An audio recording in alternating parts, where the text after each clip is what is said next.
Hello, guys. Welcome back. We are resuming the second half of the E4 virtual workshop for OFA.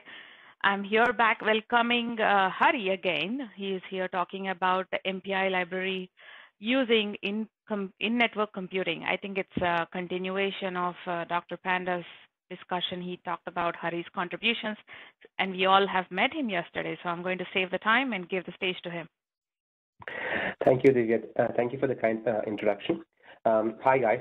So hopefully I will not have glitches like I had last time, just to make sure I have connected from my phone so that even if the Wi-Fi goes off, I still have connectivity. Yeah, thank you, Hari. So welcome all. So hope you had a good break. So this in the last talk, we heard about how one can use the Bluefield network adapter, the ARM cores on those adapters, and try to see how one can use those ARM cores to stage communication from the point of view of overlap. In this talk, we are going to be talking about something which is slightly different. So before the ARM cores on the Bluefield adapters came up, Mellanox / NVIDIA had come up with other solutions to offload certain operations to the network adapter. So we are going to be talking about two of those solutions and how these solutions can be used in high-performance MPI libraries to accelerate certain communication operations, and how that can result in high performance for end applications. So the two particular solutions we'll be talking about is hardware tag matching and SHARP. So this is the outline of the talk. So first, obviously, we'll introduce the problem. Then we'll have an overview of the MBAPitch project.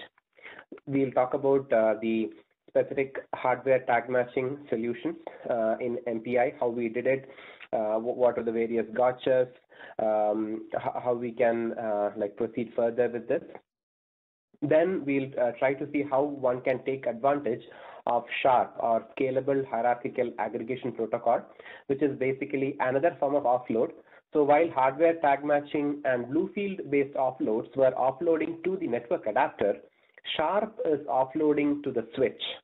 So this is more akin to the InfiniBand hardware-based multicast, where we have some support from the network switch to offload certain communication operations. And finally, we'll conclude with some brief mentions of what we were able to achieve and future work. So as we all know, the high-performance architectures have been driving modern HPC systems, and there are multiple components of it: multi and many-core adapters, high-performance interconnects, accelerators, and high-performance storage devices. So all of these together have been used to create multiple high-end computing systems like that we have listed below. So if you look at it, applications unfortunately have to exchange large amounts of data. So if you could write an embarrassingly parallel application, that'll be fantastic. Application developers will be extremely happy with that. But unfortunately, that's not the case. So they have to exchange large amounts of data during their runtime. Now, if you look at communication runtimes, they typically have the following goals to provide high performance. So you would need to overlap computation and communication. You need to allow the maximal utilization of CPU resources. You need to scale out and scale up. So when I say scale up, it means using all the resources effectively inside one node, and scale out would mean using the resources effectively across multiple nodes. And finally, ideally, we should have no changes to the application code and enable using high levels of parallelism. In order to achieve these things, we have to offload certain tasks to the network adapter. So this is where the concept of in-network computing comes in. And we are going to be talking about two of these in particular, SHARP and hardware tag matching. And support for such in-network computing would be critical for efficient scale out of HPC and AI applications in the exascale era, so that as many things as possible are taken care of in the hardware and the software is not coming into the picture. So we obviously, I'm sure all of you guys know, we work on the MVAPITCH project in our group. It has been running for about 2 decades now, and it's powering a lot of high-performance computing clusters around the world. For more details, please visit our website. So this is the architecture of the MVAPITCH software family, and in this talk, we'll be focusing on these 2 aspects like tag matching and SHARP. So broadly, MVAPITCH provides support for different high-performance parallel programming models by creating a scalable and high-performance communication runtime, which can take advantage of modern networking and CPU/accelerator technologies. So here we are taking advantage of the hardware tag matching capability and the network-based offload offered by SHARP. In the previous talk, we were looking at BlueField.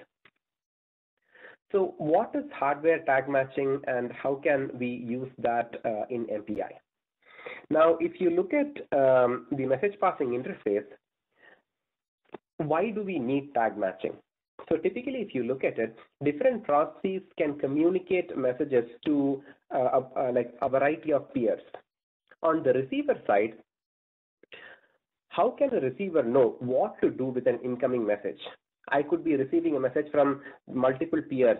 I could be receiving a message from the same peer for multiple different communication operations like point-to-point or collectives or let's say RMA operations and things like that. And even there, I could be receiving messages for different communicators. So how will the receiver figure out what to do with an incoming message? So which buffer, which application buffer should I put this data in? So this process is called tag matching. In order to support tag matching, MPI has defined a triplet of tag, rank, and context ID. So it is using this triplet that MPI decides what to do with an incoming message. And it is this process of matching the triplet, the incoming triplet versus a triplet of a posted buffer, that the MPI library on the receiver side decides what to do with a message. Now, fundamentally speaking, the MPI library on the receiver side is probably the only thing that it does. It waits for a message to come. Once the message has been received, it tries to figure out where to place this message. So this is the fundamental thing that typical software-based MPI libraries do. And this is the operation that hardware tag matching solutions are trying to offload to the hardware. Now, the specific solution we are talking about offers one single 64-bit field for tag matching, which we have to split up effectively between tag, rank, and context ID. So in a proposed solution, what we try to do is we try to encapsulate the tag, rank, and context ID into the 64-bit tag matching field. Tell the network adapter that, hey, here is your tag matching field, and try to match your incoming message with this field. This is on the receiver side. On the sender side, you would create a similar tag matching header, which would have the same 64-bit field of tag, rank, and context ID, which would be used on the receiver side to perform a matching, allowing the buffer to be placed in the appropriate location on the receiver side. So what is the big deal with all of these things? Through such hardware offloaded solutions, we can enable zero copy transfer of MPI messages even for small transfers. So typically, if you look at the traditional MPI libraries, you have 2 kinds of communication operations. One is what is called the eager mode of transfer, where the sender does not wait for the receiver's acknowledgement before sending a data. So the sender assumes that the receiver has enough buffers pre-posted to receive this data and sends this message eagerly. The other mode of transfer is called rendezvous, where the sender and the receiver performs a handshake before exchanging the data. So typically, the eager mode of transfer is used for smaller messages, whereas the rendezvous mode of transfer is used for larger messages. Typically, if you look at the eager mode of transfer, there are additional copies that happen in the MPI library. To copy the data from the application buffer to an internal MPI library buffer, and on the sender side and on the receiver side to copy the data from the MPI library buffer back to the application buffer. However, with tag matching based solutions, this can be done in a zero copy method, and without any additional copies inside the MPI library. Similarly, for the rendezvous transfer, if you have hardware-based tag matching, then the software does not have to get involved in figuring out where to place the incoming data, and everything can be offloaded directly to the hardware. So these are two critical benefits that one can achieve with hardware tag matching for MPI libraries. And we have studied these in the following papers. For more details, you can look at them. And we'll be presenting some high-level information in this talk. So how does the eager protocol work using hardware tag matching? So typically, if you look at the case without hardware tag matching, on the sender side, there will be a copy from the application buffer to an MPI buffer.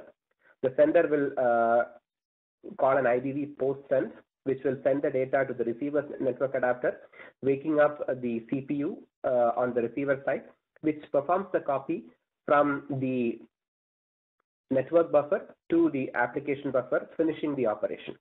So there is a lot of involvement of the CPUs on the sender side and the receiver side to perform copies and finish the operations.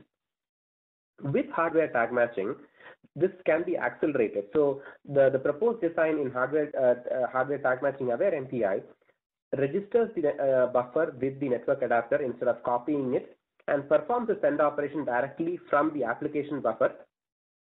The data would go on the receiver side, and on the receiver side, the receiver would have already posted an appropriate receive wookie to the hardware tag matching shared receive queue, so that when the buffer with a hardware tag matching header hits the receiver's network adapter, the network adapter immediately knows where to place the data on the application side, and the data goes and sits in the application's buffer directly.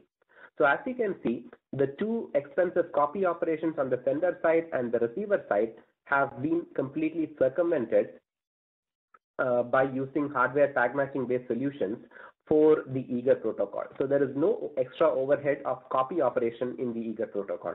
And the benefits of this will be clear in a following slide where we show some performance numbers. Now let's look at the rendezvous protocol. So in the rendezvous protocol, it is a little bit more complicated on the sender and the receiver side. So typically what happens is the sender sends an RTS message to indicate to the receiver that the receiver is not ready. So Mark had a question as to how we would handle unexpected messages. So I will get to that once I am done with this.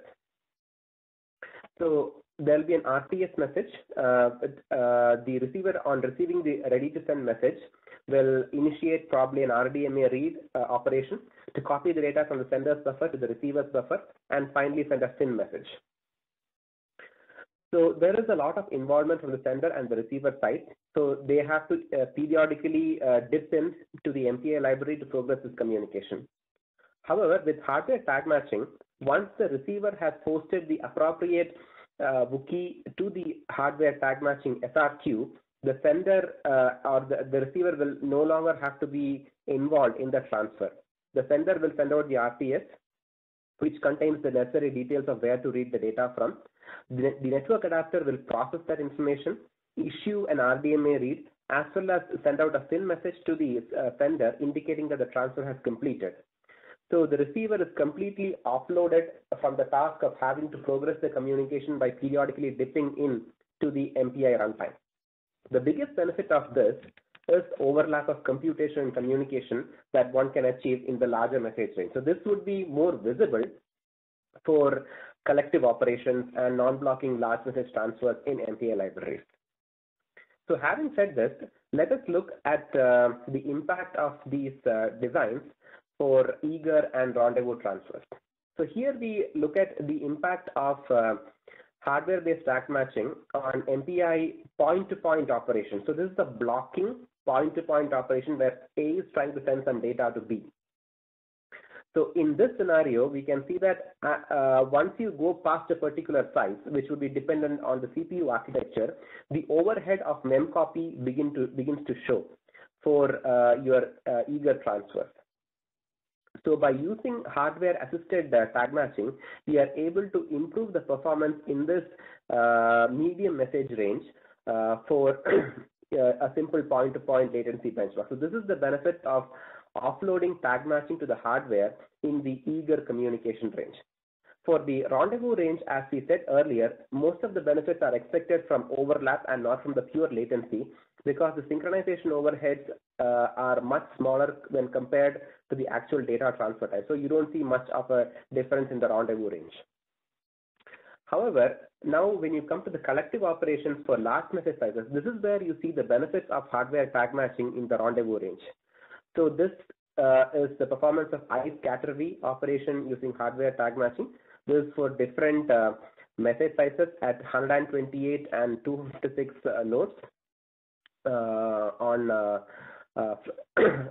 this was, I believe, taken on Frontera, and this is similar results on 512 and 1024 nodes for hardware tag matching on Frontera. So as you can see, there is up to 1.8 times improvement in performance, and there is sustained benefits even as the system size increases from 128 to almost 1,000 nodes.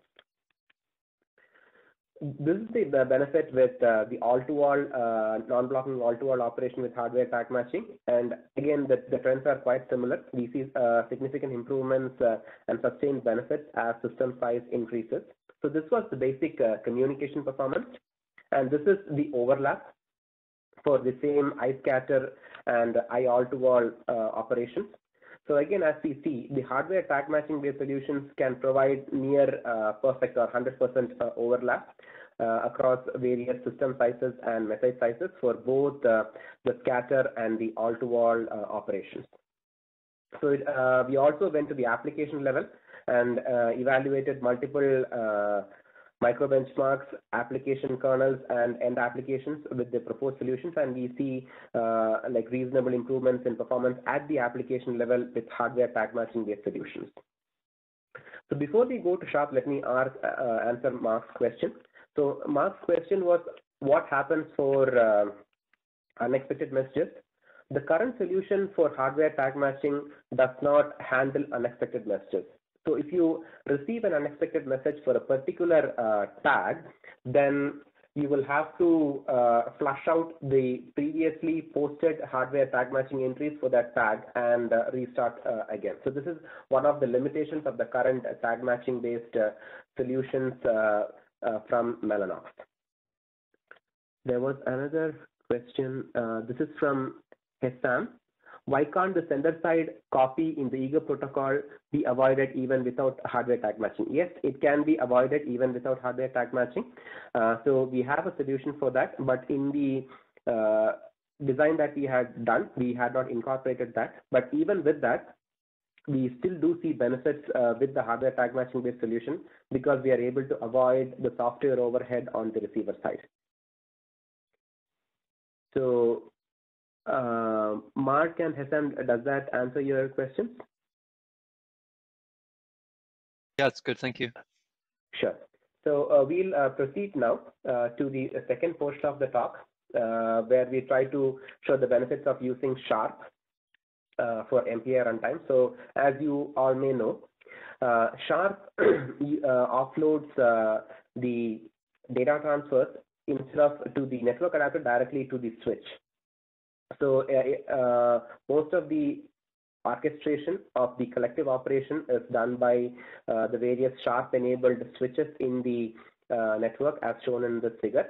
So Sharp currently has support to offload collective operations like all reduce and barrier, but one can quite easily achieve other collectives like reduce, broadcast using the current solutions for Sharp. So here we are trying to see how one can have support for Sharp-based offload implemented for all reduce, barrier, and reduce. So here we only had one process per node participating in the Sharp operation to circumvent the hardware limitations. So the hardware limitations are based on the number of Sharp groups that can be created. So what we do is we create a hierarchical solution where you have one leader process per node participating in the internode operations, whereas all the other processes will be non-leaders trying to perform intranode operations. So we have this two-stage hierarchical design, which is quite common. So for all reduce, we have like multiple stages to account for the modern NUMA architectures, where you have socket level operations, then node level operations between socket level leaders. Then you will have SHARP-based communication happening between the various nodes participating in the job. And finally, you will have the reverse operations, where the node leaders give to the socket leaders, and the socket leaders give to the intra-socket processes. So this is a very simple design that we have for all reduce, and a similar design is also done for barrier. So support for reduce is implemented using a similar design as all reduce, but the non-roots would just ignore the data. That is what we have done. So having said that, let's look at some of the performance numbers. These were taken on Frontera during one of the recent Exascale day numbers. So we have like 1 ppm and 16 processes per node numbers on that. So these are numbers which we took at full system scale, which is almost 7,860 nodes on Frontera. So at that scale, we can see that like a barrier can be accelerated by using SHARP by a factor of up to 9. And the same trends hold when you have multiple processes per node instead of one process per node. So this is like a very good trend, especially if you want to scale out to extremely large sizes. By using network-based offload instead of host-based solutions, we can have significant improvements in overall performance for the collective operation. So this is the case of MPI barrier. So here again, we have numbers for MPI all reduce with SHARP. So we have shown numbers with again 1 ppm with full system size, and for like different message sizes here. So here we see that again the numbers are like extremely good. So we see near flat scalability and significant improvements in overall execution time with SHARP-based solutions as opposed to solutions without SHARP. So these graphs were with 1 process per node, and these are with 16 processes per node at full system size of 7,800 nodes. So we see significant improvements in overall execution time here. So this is like a 4-byte all reduce, and this is like a 16-byte all reduce. Now we look at the performance of the reduce collectives with SHARP. So again, the graphs are same. So both of these are with 1 process per node. Both of these are with 16 processes per node. This is for like a 4-byte reduction. This is for a 16-byte reduction. So the trends are very similar. The performance benefits by using network offloaded primitives are significantly higher compared to the non-network offloaded solutions. So by several factors like 6, 5, 2, so on and so forth. So overall, these are extremely encouraging trends, and at very, very large scales as well. So finally, let's go to the application level. Here we are looking at the HPCG application, which is quite popular nowadays, the high performance conjugate gradient. So by using the SHARP-based collectives, we are able to get up to 12% improvement in the overall runtime of the HPCG application for different number of processes and processes per node on modern high-end computing systems. And more details of how to use SHARP with MVAP-H2 are available on this website. So with this, we come to the end of this talk. So to summarize, the hardware-based tag matching was able to improve the performance of both point-to-point operations and non-blocking collective operations. The SHARP-based network offload was able to significantly reduce the latency of collectives like reduce, barrier, and all reduce at almost full system scale on the Frontera HPC system. So these are extremely good trends for future exascale systems where scale out will be very important. As part of future work, we would like to again explore the streaming aggregation service that the future versions of SHARP is expected to have. So the next versions of SHARP is also supposed to enable offloading dense collective operations like all-to-all. So we are also trying to explore that. And all of these are available most of these are available in the current MVAP-H2 release, and the support for reduce and broadcast-based SHARP will be available in the next release of MVAP-H2. So thank you. With that, I come to the end of my talk. I'll be glad to take any questions that you may have.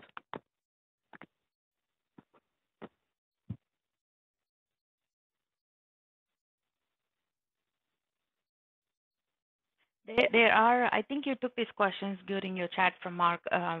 What do you do in unexpected eager case? Yes. Okay, I think right. I've already answered those two Right. the end of the other section. If there are no other questions, then thank you guys for your patient listening. Okay, if no other questions, then I would like to thank you, Hari, for your time. Sure.